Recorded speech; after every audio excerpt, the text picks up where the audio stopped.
감사합니다. 우리 세계적인 로잔 대회라는 대회가 있습니다.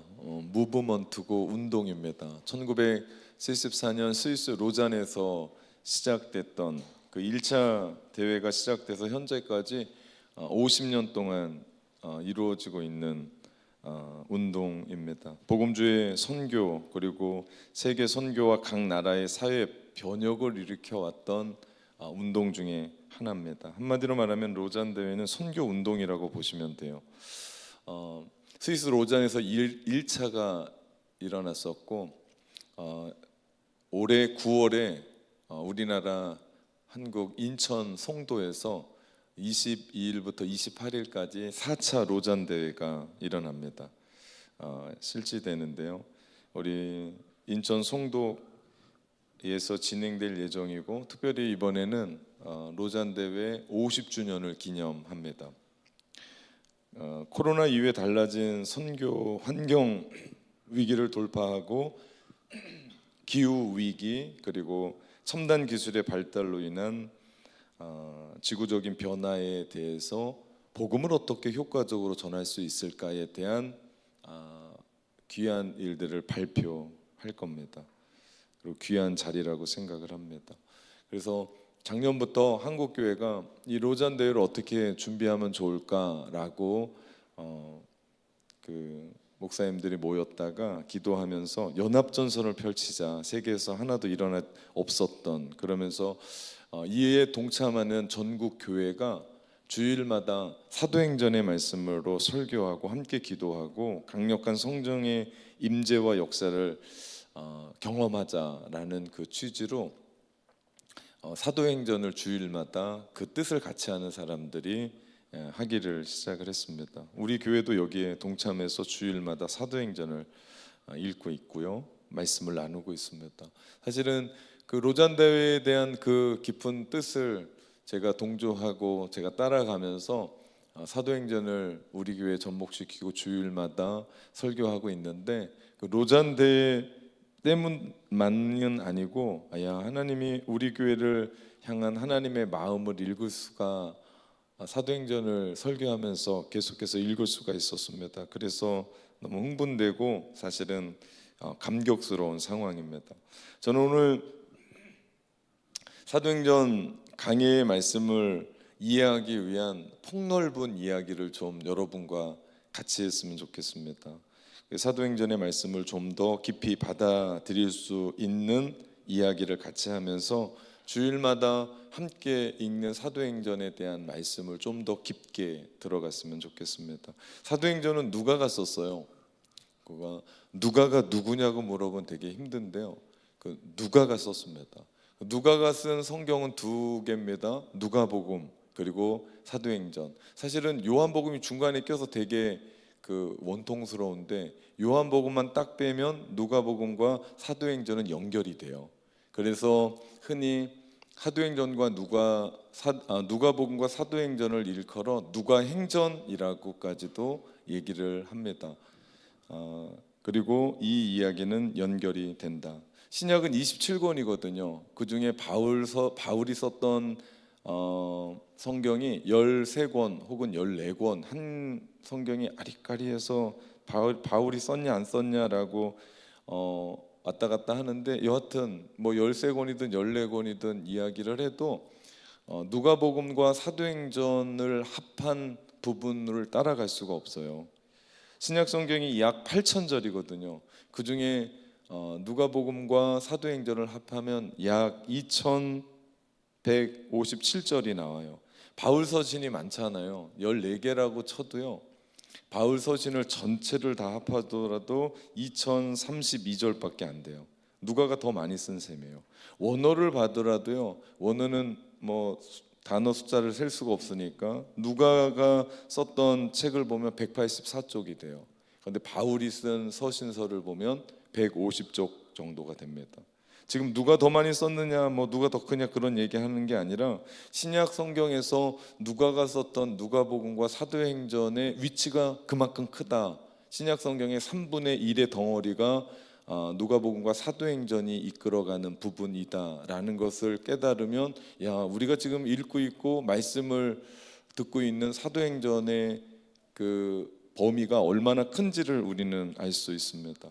누가복음에서는 하나님의 나라의 운동이 태동돼서 갈릴리에서부터 시작돼서 예루살렘에서 완성되는 성취되는 부분까지, 다시 말하면 예수 그리스도가 십자가에 돌아가시는 그 부분까지도 얘기합니다. 그러면서 사도행전은 하나님 나라의 운동의 전개가 시작되는 것을 보여줘요. 그러면서 계속해서 이어집니다. 그러면서 저희가 사도행전 보면서 28장이 참 이상하게 끝나는데 그 끝은 끝이 아니라 쉼표고, 계속해서 사도행전 29장을 써나가는 사도행전적인 교회들이 일어나야 되고, 그 교회들이 성령 행전이고 바로 우리 교회의 낙원 행전이다라고 말씀을 드렸습니다. 이렇듯 누가복음과 사도행전이 하나님 나라의 태동과 하나님 나라의 운동과 전개를 다루고 있다라는 점에서 우리에게는 하나님 나라의 현장 낙원 공동체라고 하는 이 표어와 맞게 함께 움직여가는 것을 봅니다. 이것을 자세히 보려면요, 누가가 전하는 누가복음의 핵심 메시지를 살펴볼 필요가 있습니다. 그렇게 되면 이 두 가지가 연결되고, 그리고 사도행전에 나오는 하나하나의 사건들, 기적들, 그리고 거기에서 왜 고통을 받고 왜 그렇게 움직여 가야 되는지에 대한 그 이야기가 누가복음에 대한 이야기에 대한 하나의 핵심 설교를 통해서 전부 다가 풀어집니다. 그래서 그 부분의 핵심 이야기가 오늘 우리가 읽었었던 누가복음 4장 16절에서 21절까지의 말씀이에요. 그 말씀의 핵심이 되는 구절만 한번 읽어보면요, 18절부터 19절인데요. 주의 성령이 내게 임하셨으니, 예수님이 말씀하신 거예요. 이는 가난한 자에게 복음을 전하게 하시려고 내게 기름을 부으시고 나를 보내사 포로된 자에게 자유를, 눈먼 자에게 다시 보게 함을 전파하며 눌린 자를 자유롭게 하고 주의 은혜의 해를 전파하게 하려 하심이다 말씀합니다. 이 말씀은 이사야 61장 1절부터 2절에 있는 말씀을 예수님이 늘 하시던 대로 회당에 들어가셔서 이사야 말씀을 받으셔서 넘긴 곳이 이곳이고, 예수님이 그 말씀을 하시며, 정말 중요한 말씀은 우리가 21절 말씀인데요, 이 글이 오늘 너희 귀에 응하였다. 이 말씀이 너희에게 그대로다. 다시 말하면 그렇게 이사야가 이야기했고 메시아라고 이야기하는 그 부분이 바로 나다라고 얘기하는 거예요. 예수님을 메시아라고 얘기해요. 메시아는 아람어일 수도 있고 히브리어일 수도 있어요. 그리고 그 메시아의 헬라어의 이야기가 그리스도예요. 기름 부음을 받은 자. 메시아의 뜻은 세상을 심판하고 구원하러 오시는 분입니다. 우리도 구원할 뿐만 아니라 온 세계를 심판과 회복을 위해서 오시는 분이라고 얘기해요. 메시아가 온 것은 한 사람만을 위한 것이 아니에요. 온 세상을 위한 겁니다. 다시 말하면 예수 그리스도라는 말은 구약 때부터 기다려왔던 메시아, 바로 그분이라는 얘기예요. 더 놀라운 건 말라기에서 구약이 끝나고 나서 신약이 시작되는 마태복음 1장 1절이 정말 천지개벽과 같은 얘기예요. 뭐라고 얘기합니까? 아브라함과 다윗의 자손 예수 그리스도의 계보라. 사실은 우리는 마태복음 1장 그 족보장에서 그냥 넘어가요. 무슨 또 족보냐 하고. 근데요, 너무 빨리도 넘어갔네. 네. 1장 1절의 이 말씀이요, 마치 창세기 1장 1절처럼 태초에 하나님이 천지를 창조하시니라. 뜬금도 없거든요. 뭐라고 좀 우리의 상식과 논리는요, 책을 보면요, 이렇고 해서 마지막 정도에 나올 얘기예요. 태초에 하나님이 천지를 창조하셨습니다. 이 얘기는 마지막 될 얘기인데 성경은 우리에게 설명하지 않아요. 선언해요. 마태복음 1장 1절도 뜬금없어요. 갑자기 아브라함과 다윗의 자손 예수 그리스도의 계보라, 그러고 나서 시작돼요. 창세기 1장 1절 태초에 하나님이 천지를 창조하시니라, 이 말씀에 걸려 넘어지잖아요. 그러면 성경 66권이 안 열려요. 아니 구약의 39권이 우리 가운데 들리지 않아요. 역시 마찬가지예요. 마태복음 1장 1절도요, 태초에 하나님이 천지를 창조하시니라 창세기 1장 1절 말씀과 거의 비슷해요. 예, 다윗의 자손 예수 그리스도의 계보라. 이게 도대체 뭐냐라고 얘기했을 때 구약에서 그렇게 기다렸고 외쳤던 메시아가 누구라고요? 예수 그리스도고, 그분이 어떻게 됐다고요? 오셨고 그분의 이야기가 시작된다. 그 선언이에요, 선언. 이 엉망진창한 세상을 회복시키고 새로운 세상을 열기 위해 오신다는 메시아를 기다렸고, 그런데 어때요? 신약을 열자마자 그분이 오셨고, 그분의 계보고, 그분의 족보가 시작돼요. 정말 가슴 뛰는 일이에요. 구약의 사람들은 그거 보다가 죽었거든요. 그런데 신약의 사람들은 그게 열린 거예요. 열리자마자 예수 그리스도의 계보다, 메시아가 오셨다라고, 이 얼마나 위대하고 강력한 말씀인지 몰라요. 이 족보의 은혜를 받지 못하고 그냥 넘어가잖아요. 이게 무슨 또 족보야 하고 넘어가잖아요. 그러면 신약에 있는 말씀 어느 곳을 붙잡아도 은혜를 받지 못합니다. 놓치면 안 돼요. 그분이 오셔서 구약과 신약을 강력하게 연결시키는 분, 그분이 누구시라고요? 메시아. 그분이 누구라고요? 예수 그리스도. 예수님은 메시아예요. 세상을 심판하고 회복하러 오신 예수님을 메시아로 알고 깨닫는다는 건 너무나 중요합니다. 구약의 뜬금없는 이야기가 아니고 구약과 신약을 연결시키면서 여기까지 오셨던 분. 그래서 그 메시아가 우리 오늘 금요일 온 세대와 함께하는 기도의 끝송이 십자가였어요. 그래서 그분이 오셔서 이 땅에 고난 받으신 거예요. 그냥 와서 고난 받으신 게, 이게 연결이 안 되잖아요. 그럼 그분이 와서 괜히 와서 죽으신 거예요. 근데 구약에서 그렇게 기다렸고 엉망진창인 이 세상을 구원해 주십시오라고 이야기했던 그 메시아, 그 사상이 예수 그리스도인데, 그분이 신약에 와서 그 일들을 이루어가고, 그렇기 때문에 누가복음과 사도행전의 강력한 주제가 뭡니까? 고난받는 예수 그리스도입니다. 다시 말하면 고난받는 메시아. 그래서 그분이 이 땅 가운데 오신 거예요. 왜 예수님이 고난 받으셔야 돼요? 하나님의 나라의 심판은 하나님이 심판과 회복으로 시작을 하는데, 심판에 대한 그 이야기를 예수님이 짊어지신 거예요. 예수님이 이 땅에 뭐 하러 오셨다고요? 심판하러 오셨다고요. 그리고 회복하러 오셨는데, 예수님은 지금 심판자로 오셨는데 그분이 뭐 하고 있는 거예요? 심판을 받고 있는 거예요. 여러분, 이게 놀라운 거예요. 세상에 그 어떤 종교도요, 신이 죽는 데는 없어요. 모두가 다 누가 죽어야 돼요? 신을 위해서 쪼무르긴 인간이 죽어요. 그런데 기독교만 유일하게 인간을 위해서 신이 죽어요. 그것이 예수님이 이 땅 가운데 메시아로 오셔서 짊어지신 십자가입니다. 세상에 심판을 오셨던 그분이 심판을 당하는 거예요. 십자가, 쏟아지는 하나님의 진노를 예수 그리스도가 다 받으셨습니다.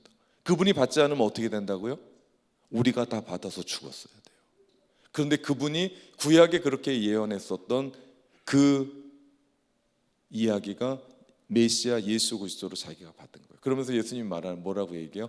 그 이야기가 바로 너희 귀에 응했다. 바로 내가 메시아다. 내가 그 일을 위해서 왔다라고 말씀하시는 거예요. 예수님이 심판받으시고 죽으심으로 이 세상을 구원하기 오셨는데, 그 구원의 대상이 누구라고요? 우리가 그 안에 끼어 있는 거라고요. 이게 놀라운 거예요. 우리가 그래서 이 금요일 날 이 저녁에 우리 자녀들 손 붙잡고 함께 기도에 왔다라는 그 자체가 놀랍고요. 우리가 그 안에 구원의 반열로에 그 자리에 있다라는 것이 얼마나 소중한 이야기인지 모릅니다. 예수 그리스도가 우리뿐만 아니라 온 세상을 구원하기 위해 이 땅 가운데 오신 분, 메시아다. 결국 우리가 읽는 이 본문을 통해서 예수님이 구약에 어그러지고 망가진 세상을 심판하기 위해 보내신 메시아인데, 그분이 바로 나다라고 예수님이 정체성을 나타내신 거예요. 너희기에 응했다. 이 말씀이 바로 나다. 오늘 본문은요, 하나님 나라가 임할 때 나타나는 현상을 이야기합니다. 다시 말하면 예수 그리스도가 오셔서 우리 가운데 일어나는 일들, 더 구체적으로 말하면 우리가 하나님 나라를 살아가는데 그 현장 가운데 우리 안에 드러나는 일들을 예수님이 5가지로 말씀하신 거예요. 그 첫째가 뭡니까? 하나님의 나라가 임하면 가난한 자에게 복음이 전파됩니다. 18절 말씀이에요. 가난한 자들에게 복음이 전파된다. 주의 성령이 내게 임하셨으니 이는 가난한 자에게 복음을 전하게 하시려고 라고 말씀합니다. 하나님의 나라가 임하면요, 가난한 자에게 복음이 전파됩니다. 근데 사람들이 오해해요. 그 가난한 자가 돈 없고 힘없는 자들이라고 생각을 하는데 절대 그렇지 않습니다. 가난한 자가 누굽니까? 하나님을 모르는 자들에게 복음이 전파됩니다. 성경은 그렇게 얘기하는 거예요. 하나님을 모르는 자가 가난한 자다. 아무리 세상 다 가지고 있고 뭐 권력, 부귀, 영화 세상에서 떵떵거리고 살아도 하나님을 모르는 그 자는 누구라고요? 가난한 자라고요. 근데 놀라운 건 하나님의 나라가 임할 때 예수 그리스도가 이 땅 가운데 오셔서 어떤 일을 이루신다고요? 가난한 자에게 복음이 전파되더라. 그래서 예수님이 이 땅 가운데 오셔서 창녀들과 세리와 그리고 죄인들, 그들의 친구셨잖아요. 하나님 없이 살아가는 그들에게 오셔서 그들에게 복음이 전파되는 일들. 우리도 전에는 모르며 살았던 사람들입니다. 그런데 우리가 그 가난한 자들이었죠. 그런 우리에게 그분이 우리 가운데 오셨고 우리로 하여금 그 복음의 소식을 듣게 됩니다. 거기서 그치지 않아요. 그 가난했었던 우리가 예수 그리스도로 말미암아 풍성하게 되니까 우리로 하여금 어떻게 합니까? 가라라고 말씀하시는 거예요.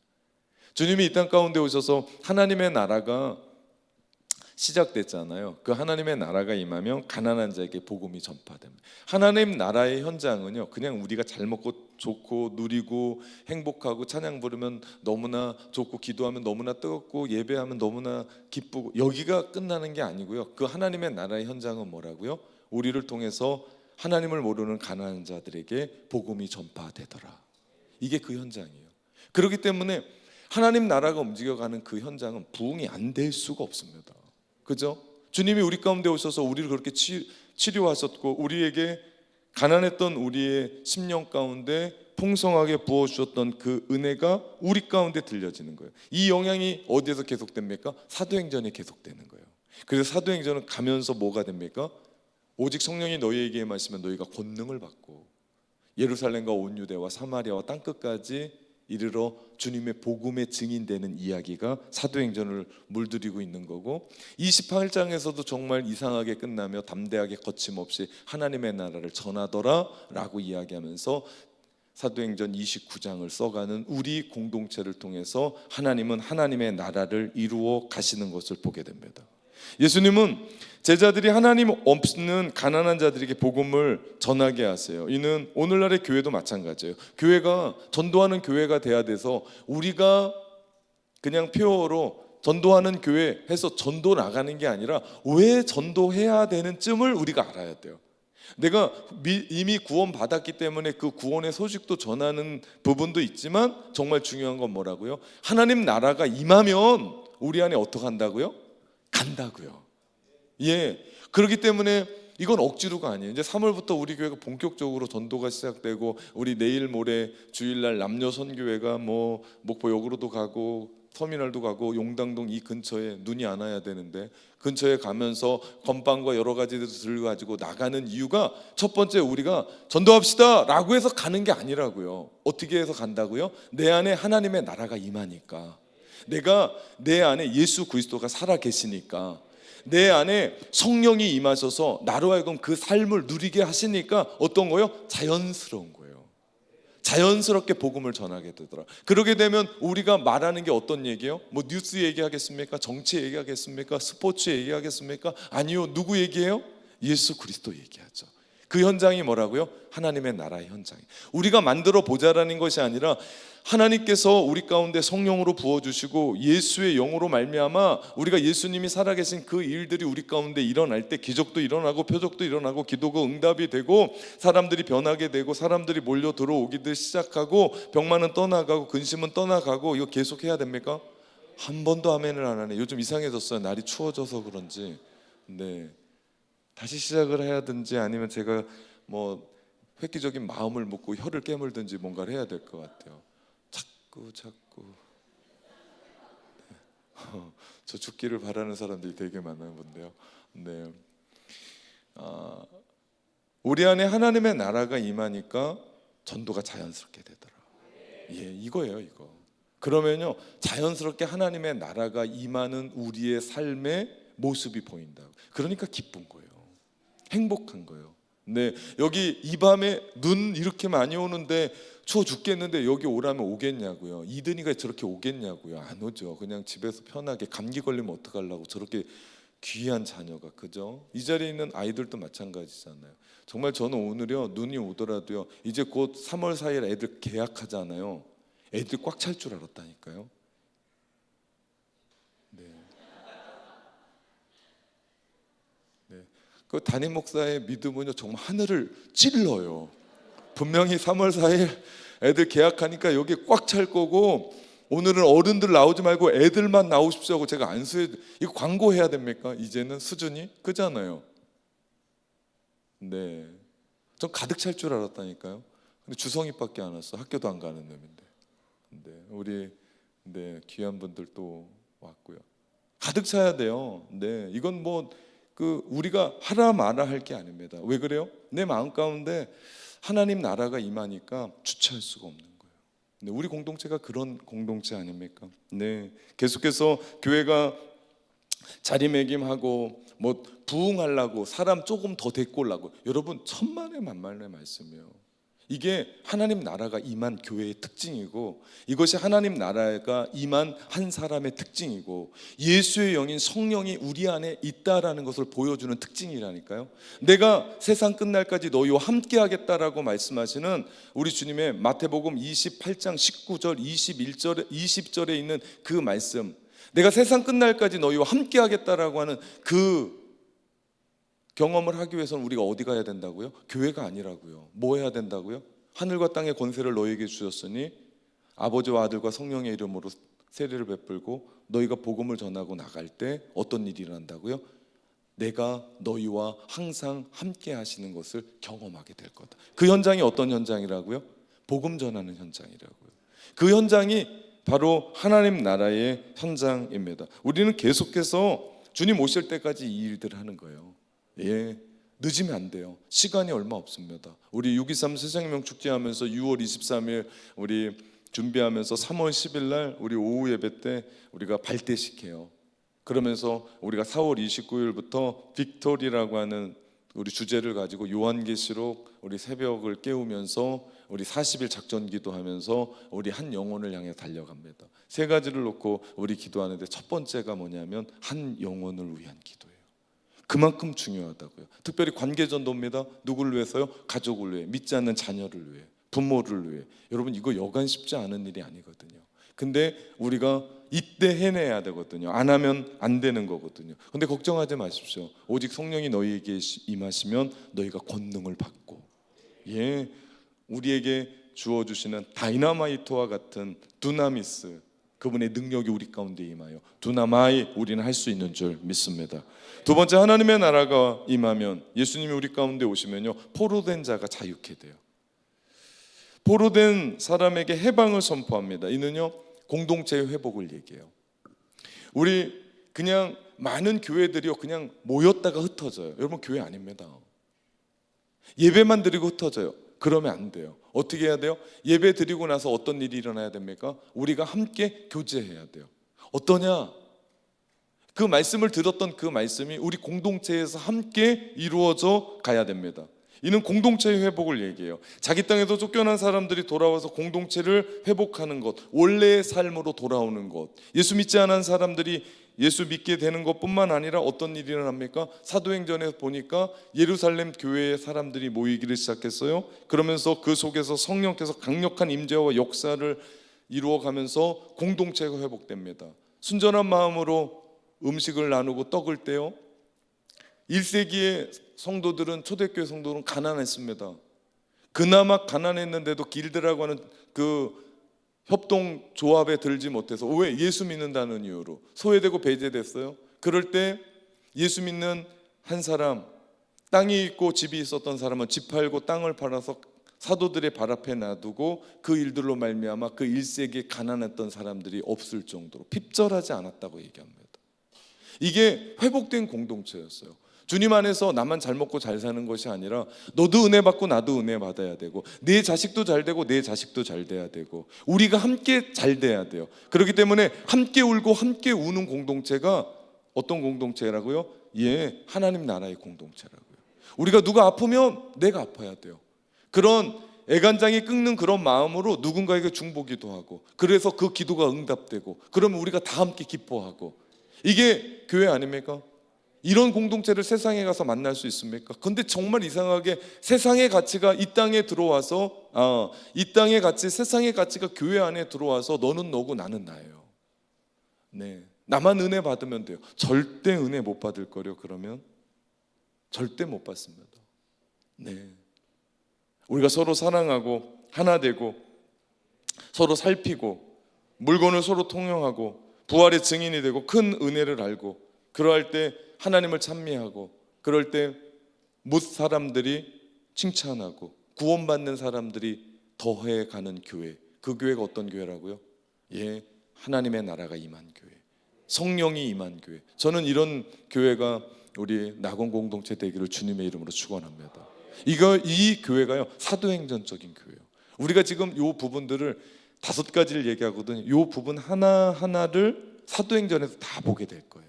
지금 이미 본 것도 있고 또 계속해서 나올 겁니다. 왜 고통받는지, 왜 고난받는지, 그리고 왜 이런 일들이 일어나는지 이제는 이상하지 않아요. 그러면서 사도행전의 교회만이 아니고 그것이 누구에게로 끌어들여야 돼요?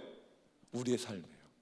왜 내가 지금 고통을 받는지, 왜 내가 어려운지, 왜 지금 내가 그런 삶을 이루어 가야 되는지 우리는 또 사도행전에 있는 하나님의 말씀을 통해서 하나님 나라가 임할 때 우리 가운데 임하는 그 일들이 해석돼야 됩니다. 예, 2번째는 공동체의 회복입니다. 3번째, 하나님의 나라가 임하면요 눈먼 자가 눈을 떠요. 눈먼 자가 눈을 뜬다는 것은 세상을 보지 못한 사람들이 정말 세상을 보는 겁니다. 성경에는요 소경이 눈을 뜨는 장면이 너무나 많이 나와요. 물론 이건 단순히 육체의 눈만이 아니에요. 나의 삐뚤어졌던 생각들, 내가 오해했었던 것들, 내가 속고 있었던 것들, 세상을 제대로 이해하지 못했던 것들, 옳고 그름을 분간하지 못하는 것들에 대해서 눈을 뜨는 거예요. 하나님에 대해서 눈을 뜨는 거예요. 영적인 것에 눈을 뜨는 거예요. 기도에 대해서 눈을 뜨는 거예요. 그러면 기가 막힙니다. 그러면요 이 금요 온 세대가 함께하는 기도에 아이들 붙잡고 나올 거요. 왠지 아십니까? 이 영적인 거요 제가 볼 때는요 이거는 1 더하기 1은 2다 알려줄 수가 없어요. 지식은 알려줄 수 있는데요 이 영적인 건 어떻게 해야 된다고요? 우리가 함께 그 자리에 있어야 돼요. 답이 없습니다. 예배도 마찬가지예요.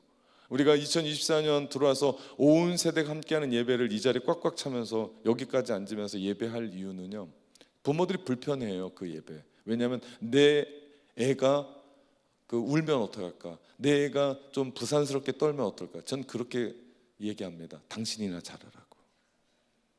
진짜입니다. 그거 걱정하면 안 되고 누굴 바라봐야 돼요? 주님 바라보는데 내 애가 보이냐고요. 그 아이가 어떻게 예배드리는지. 정말 중요한 건요 우리 아이가 우리 아빠 엄마가 예배드리는 걸 그대로 본다고요. 그거 안 보이겠습니까? 나 때문에 노심초사하고 저는 뭐 어떻게 예배드리나. 그 무슨 생각하고 있어요? 하나님 생각하는데 집에 가서 넌 죽었다, 오늘 밥도 국물도 없다, 그 생각하고 집에 돌아가잖아요. 그게 말이 되겠습니까? 우리가 이 영적인 이 부분은요 우리가 아이들에게 흘러보낼 수 있는 건요 이 자리에 데리고 오는 수밖에 없어요. 함께 가는 수밖에 없습니다. 이게 얼마나 놀라운 파워가 있는지 몰라요. 우리가 그렇게 눈을 뜨는 거예요. 아이들도 그렇게 눈을 뜨게 됩니다. 예, 잔소리로 사람이 안 바뀌어요. 분간하지 못했던 우리가 빛과 진리를 보고 영적인 눈이 떠져 나가는 겁니다. 그럴 때 우리는 어떻게 돼요? 좌로나 우로나 치우치지 않고 균형 잡힌 삶을 살 수 있어요. 우리 신앙에 있어서 우리 균형 잡힌 성장이 얼마나 중요한지 몰라요. 키만 무조건 크면 안 돼요. 몸도 몸집이 있어야 돼요. 네, 몸집만 옆으로 크면 안 돼요. 키도 커야 돼요. 균형 잡힌 거잖아요. 역시 마찬가지로 신앙 역시도요 오해만 하면 안 돼요. 예, 오해만 하면 자꾸 좌로 떨어집니다. 그냥 맹목적으로 우로만 가도 안 돼요. 우리가 믿는 것과 아는 것이 하나가 되어 그리스도의 장성한 분량에 이르기까지 온전한 사람을 이루고 그리스도의 장성한 분량에까지 이르리라고 하는 에베소서 4장에 있는 말씀처럼 우리 역시도 하나님 나라 안에서 살아가면서 우리 역시도 균형 잡힌 그 삶을 잡아야 돼요. 다시 말하면 교회에서 훌륭한 성도면요 집에 돌아가서도 훌륭한 아빠여야 되고 훌륭한 엄마여야 되고 직장에 돌아가서도 훌륭한 직장인이어야 되고 훌륭한 나라 시민이 되어야 된다. 이거예요. 그래야 우리가 하나님 나라 전하는 거 아닙니까? 저 하나님의 나라를 교회라고 생각하면 큰 오해입니다. 그러면 우리는 여기에서만 그냥 죽고 밖에 나가서는 어떻게 살아가요? 네, 거지같이 살아요. 그러면 안 된다고요. 어떻게 살아요? 하나님의 나라가 임하잖아요. 그러면 안이나 밖이나 여기나 집이나 똑같아요. 네, 여기에서 훌륭하게 소리 지르고 기도했던 아빠가 집에 돌아가면 이상하다. 이상하잖아요. 그 정신병자 아니에요? 정신이 왔다 갔다 하는 사람 아니에요. 동일해야 되는 거 아닙니까? 예, 여기선 그렇게 하나님의 법을 준수하고 이야기하는 사람이 사회 시민으로 돌아가서 세금 떼먹으면 되겠습니까? 이거 안 되는 일이잖아요. 동일해야 된다. 이것이 하나님 나라의 현장이고 이것이 하나님 나라의 삶이고, 그것 때문에 사도행전의 사람들이 고통받고 그것 때문에 사도행전의 사람들이 위협을 받고 감금을 당하더라. 그 얘기는 무슨 얘기입니까? 오늘 우리의 사도행전의 이 현장에 우리의 삶 속에 동일하게 그 삶이 이루어지면서 우리가 그것을 볼 때 환호하고 하나님의 나라를 향하여 살려가는 사람에게 박수를 쳐주고 정말 위대하다라고 얘기하고 기도해주는 그런 공동체, 너무나 가슴 뛰지 않습니까 여러분? 세상과는 전혀 다른 그 공동체 살아가면서 너네 이상해 라고 하는 그런 이야기쯤 듣는 교회, 정말 교회가 퍼주고 퍼져서 망했더라 라고 하는 그런 교회가 하나쯤은 나와야 되지 않겠습니까? 그런데 모두가 다 그런 교회 하려고 하지 않습니다. 왜? 전부 다 열매를 맺으려고 그래요. 여러분, 어떻게 우리가 열매를 다 맺습니까? 누구는 심고 누구는 자라게 하고 누구는 열매를 맺게 하는데 그 모든 것은 하나님이 하시는 일이잖아요. 그런데 우리가 다 심고 우리가 다 열매 먹으려고 하니까 그 힘든 거 아닙니까? 정말 중요한 건 우리의 이미지 속에, 우리의 머릿속에 떠나가지 말아야 될 것은 하나님의 나라가 우리 안에 임하면, 더 쉽게 얘기하면 예수 그리스도가 우리 안에 있으면, 더 쉽게 얘기하면 성령이 우리 가운데 역사하신다면 우리의 삶 가운데 이런 일들이 일어나게 되더라. 눈먼 자가 눈을 뜹니다. 네 번째, 하나님 나라가 임하면 눌린 자가 자유케 됩니다. 눌린 자를 풀어준다고 얘기해요. 사회적으로 억압됐던 그 사람들이 회복되는 것을 얘기합니다. 사도행전에서 예수님을 위해 살던 사람들이 자주 감옥에 가요. 감옥에 갇힐 때 그들에게 어떤 일이 일어납니까? 기적적으로 그 감옥에서 나오는 일들이 일어나요. 여러분, 그거 아십니까? 우리도요, 세상이 만든 감옥엔 안 가지만 우리도 정말 많이 인생이라고 하는 감옥 속에 갇힐 때가 얼마나 많은지 모릅니다. 우리가 사는 세상의 안에서도 이 부분들이 눌린 자가 자유케 돼야 되는데, 가만 보면 죄의 감옥에 갇힌 자, 죄책감의 감옥에 잡힌 자, 열등감의 감옥에 갇힌 자, 우월감의 감옥에 갇힌 자, 자기 애의 감옥에 갇힌 자, 오해 때문에 내가 그 수렁에 빠져서 갇힌 자, 여러분, 그렇게 갇힌 자들 안에 죄에서 해방되고 죄책에서 해방되고 자기 애에서 해방되고 오해에서 해방되고 열등감에서 해방되고 자만에서 해방되는 것, 이것이 진정한 자유인 줄 믿습니다. 그거 가지고 못 살아요. 그것 때문에 못 삽니다. 제가 정말 부자 한 사람을 알고 있는데요, 그분 내가 집을 팔았어요. 그냥 얘기하고 팔면 되는데 그 바다 전체가 다 보이는, 사방 전체가 바다예요. 근데 그렇게 보이려면 전부 다 유리여야 되잖아요. 근데 그 유리에서 비가 새거든요. 비가 많이 오면. 근데 모르는 척하고 팔았어요. 그분이 어땠을까요? 돈 진짜 많이 벌었습니다. 그 집 팔아서 한 3배는 더 벌었어요. 근데 그분이 어땠을까요? 잠을 못 자는 거예요. 왜? 비만 오면 잠을 못 자요. 왜? 네, 비가 새니까. 왜 그러고 사냐고요. 아무리 많은 걸 가져도 그게 행복한 겁니까? 여러분, 진정한 자유는 그 안에서 우리가 해방되는 거예요. 예수님이 이 땅에 오셔서 우리로 하여금 하나님 나라를 누리게 하시는데요, 우리가 뭐 먹냐, 어떤 삶을 사냐, 그건 상관없고요, 너 그 안에서 눌린 것에서 자유여야 된다. 오늘 우리가 온 세대가 함께하는 기도회 때 우리 하나님 앞에 이 기도할 거예요. 하나님, 우리를 풀어주소서. 성령의 능력으로 우리 안에 묶여있는 거 풀어주소서. 그러면 우리의 얼굴이 달라질 거요. 묶여있는 것들이 얼마나 많은지 몰라요. 근데 나는 안 묶여있다고 생각해요. 흑암에 묶여있고 죄에 묶여있고 세상의 가치에 묶여있고, 근데 내가 그건 잘 산다고 얘기해요. 근데 그거를 끊을 수 있는 건 목사의 설교가 아니에요. 뭡니까? 그 말씀을 듣고 그 말씀을 통해서 성령이 우리 가운데 역사하실 때 내가 묶여 있었구나, 내가 열등감에 묶여 있었구나, 내가 자만심에 묶여 있었구나, 그게 우리 안에 들어오잖아요. 그러면 우리의 눈이 뜹니다. 유레카. 그러면서 주님과, 세상은 간 곳 없고 주님과 구속하신 주님이 나와 함께 계시는 것이 우리 가운데 보이게 되죠. 그럴 때요, 진정한 신앙의 맛을 보게 되고, 그래서 여러분이 이런 신앙생활을 해 나가고 사람들이 이해하지 못해요. 왜? 특별한 새벽 40일을 깨우며 우리가 기도할 때 어떤 일이 일어나는지 세상은 모릅니다. 그거 다 설명할 필요도 없고요. 그들이 그런 얘기 할 거예요. 그 시간에 좀 더 자고 그 합리적인 일하는 게 더 좋지 않겠냐. 혹합니다. 그럴싸합니다. 사실은 되게 어렵거든요. 쉽지 않습니다. 그럼에도 불구하고 왜 우리가 그런 일들을 합니까? 그곳에 진정한 자유가 있고, 그곳에 진정한 우리를 억압에서 풀어주는 게 있고, 진리를 알지니 진리가 너희를 자유케 하리라. 우리 그 요한계시록의 말씀을 제가 벌써 준비가 들어갔어요. 너무 소중한 말씀이어서 이 말씀, 근데 너무 40일로 줄이려고 그랬더니 줄여지지가 않아요. 이거 어떻게 해야 되나. 그래서 수요도 그리고 금요도 조금씩 더 깨워야 될 것 같아요. 40일 하면서. 왜냐하면 그 40일 기도회 때 마지막 3일은 부흥회가 또 들어가거든요.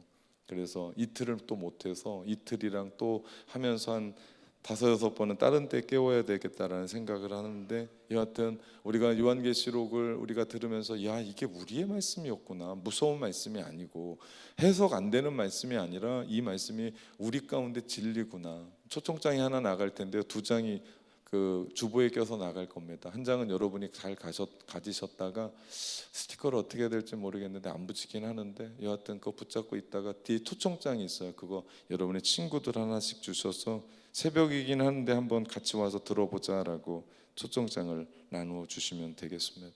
하나님의 나라가 임하면 마지막 주의 은혜의 해가 선포가 됩니다.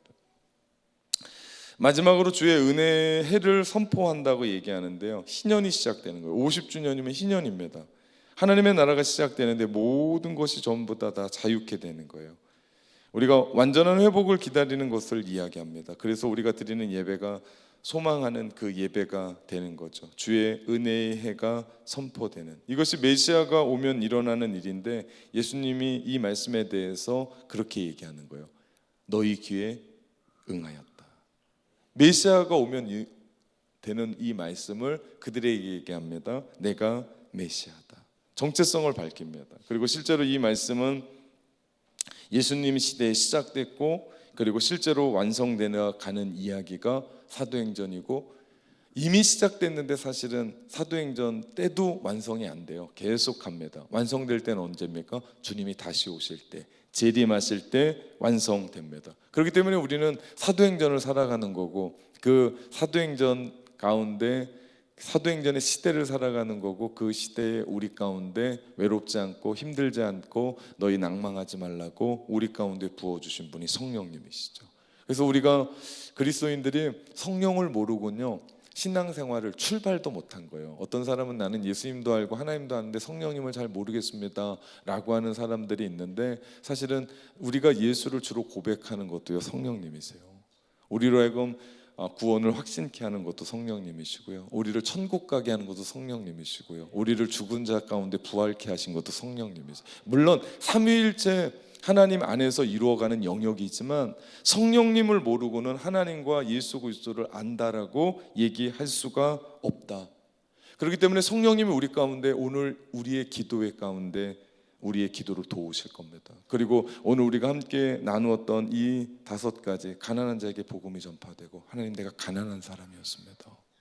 오늘 내 안에 오셔서 그 말씀이 믿어지고 그 말씀 속에서 역사하는 능력이 일어나게 하여 주옵소서. 하나님 내가 억눌린 자였습니다. 내가 갇힌 자였습니다. 하나님 내가 포로였습니다. 아직도 나는 공동체 안에서 진정한 기쁨을 맛보지 못, 나만 예배드리고 은혜 받고 집에 돌아가, 빨리 돌아가는. 근데 이제는 어떻게 된다고요? 할렐루야 아멘 하면서 눈과 눈을 마주치고 우리가 함께 해나가는, 우리 그 금요 마지막 기도회 때요, 우리가 정말 서로를 축복하고 함께 했었을 때, 서로가 눈과 눈을 마주보면서 했을 때 처음엔 되게 어색하고 못했거든요. 중반전이 지나가기 시작하니까 사람들이 보면서 축복하고 함께, 여러분 그 일들이 우리 안에 일어나야 되는 일이라고요. 그러면서 우리 가운데 기도하는 겁니다. 하나님, 내가 눈 멀었었습니다. 하나님을 보지 못했습니다. 세상의 것만 바라보면서 내가 그게 다라고 생각했는데, 바울에게 눈에서 비늘이 떨어지면서 주님을 봤던 것처럼 우리 안에 소경된 나를 치유해 주십시오.